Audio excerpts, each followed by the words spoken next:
As A home Baker എൻ്റെ ഒരു കുഞ്ഞാഗ്രഹം satisfied ചെയ്തൊരു മൊമെൻ്റാണ് കേട്ടോ ഇത്.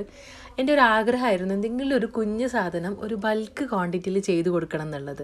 അപ്പോൾ നമ്മൾ ഒരുപാട് ഹോം ബേക്കേഴ്സിൻ്റെ റീൽസ് എല്ലാം കാണുമ്പോൾ ഭയങ്കര ഇൻസ്പിറേഷൻ ആയിരുന്നു. എന്നാൽ ഞാനും അതേപോലെ തന്നെ ഒരുമിച്ച് ഫ്രോസ്റ്റിങ്, ഒരുമിച്ചൊരു കുറേ കേക്കുകൾ ചെയ്യാന്നുള്ളത്. അങ്ങനെ ആ ഒരു കുഞ്ഞാഗ്രഹം സാറ്റിസ്ഫൈഡ് ചെയ്തൊരു മൊമെൻ്റാണ് കേട്ടോ ഇത്. അപ്പോൾ നമ്മൾ ഈദിൻ്റെ തലേന്ന് ഈദ് ഓഫർ സെയിൽ എന്ന് പറഞ്ഞിട്ടൊരു പോസ്റ്റർ ഇട്ടിരുന്നു. അത് കണ്ടിട്ട് മാഷാഅല്ലാഹ് ഒരുപാട് പേര് എൻക്വയറി ചെയ്തു, ഒരുപാട് റെസ്പോൺസ് നമുക്ക് കിട്ടി. അങ്ങനെ നമ്മൾ 40+ ബോക്സസ് ആണ് കേട്ടോ നമ്മൾ ഈദിൻ്റെ തലേന്ന് സെയിലാക്കിയത്. ഞാൻ ഒട്ടും എക്സ്പെക്റ്റ് ചെയ്യാതെ കിട്ടിയ ഓർഡേഴ്സ് ആണെന്ന് പറയാം ഇത്. അപ്പോൾ നമ്മൾ അന്നത്തെ കേക്കിൻ്റെ വിശേഷങ്ങളൊക്കെ ഒന്ന് കണ്ടു നോക്കിയാലോ. 150 ഗ്രാം വെയിറ്റ് വരുന്ന മാംഗോ മിൽക്ക് കേക്കാണ് കേട്ടോ നമ്മളന്ന് സെയിലാക്കിയത്. 150 രൂപയ്ക്കായിരുന്നു നമ്മൾ ഓരോരോ ബോക്സും സെയിൽ ചെയ്തത്. അപ്പം ഒരുമിച്ചുള്ള ഫ്രോസ്റ്റിങ്, അതേപോലെ തന്നെ ഒരുമിച്ചുള്ള സോക്കിങ് എല്ലാം ഞാൻ രസമായിട്ട് എൻജോയ് ചെയ്ത വർക്കാണിത്. അപ്പോൾ ഈ ഫൈനൽ ലുക്ക്, ഫൈനൽ വീഡിയോ കാണുമ്പോൾ തന്നെ മാഷാ അല്ലാഹ് ഭയങ്കര സാറ്റിസ്ഫാക്ഷൻ ആയിരുന്നു.